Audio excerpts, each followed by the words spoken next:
Chris Fletcher here with the United States Senate talking about the First Amendment rights of freedom of speech. Do we really speak freely? I think not. Some may ask, well, what is the freedom of speech? Freedom of speech is that Congress will make no law expressing that they should create no law to violate the freedom of speech or press. I happen to believe that the freedom of speech has been violated in many, many ways, therefore I'll talk about those ways right now. The first way I think we violate our freedom of speech is within our everyday public use of music, media, and local entertainment stuff such as newspapers, radio stations, sports, and etc. In 1985, they created the right here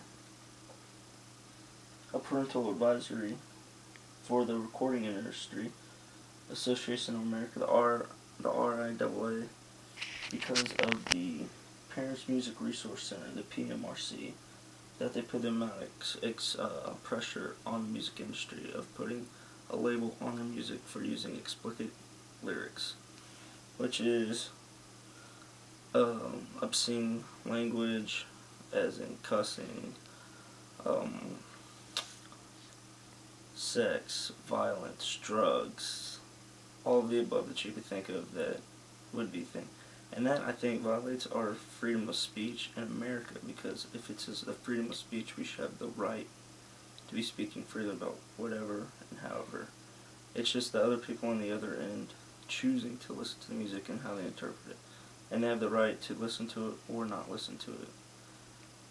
And another reason is that I disagree is because in that same year, 1985, when that became, there was a suicide attempt and success because someone listened to Ozzy Osbourne's music talking about vulgar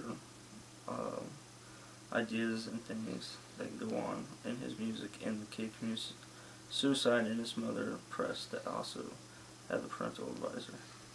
And I believe that if we have the freedom of speech and those people that make the music every day can say whatever they want without a record or with a parental label on it, that they're making money from that, then they should have the right not to have that record label on it or the parental label on it because they're selling CDs because of their explicit lyrics and stuff. And then my second point with the press and the media, with the freedom of speech, I think it needs to be changed to the freedom of ideas, of nonverbal and verbal, with limited restrictions for speech and press, because in the media they can't use certain wordings. From CNN News, they can't use the word 23 soldiers of America were killed today. They were tragically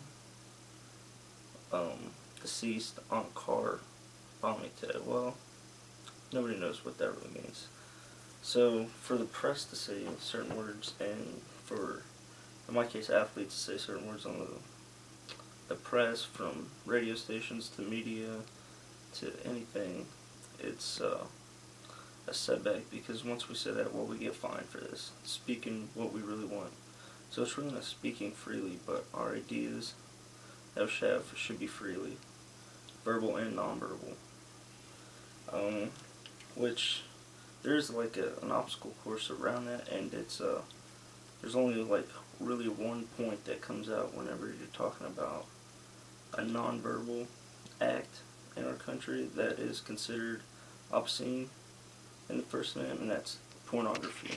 And they only consider that non-obscene and stuff because it is considered acting, which there's one loophole for the setback of the first one.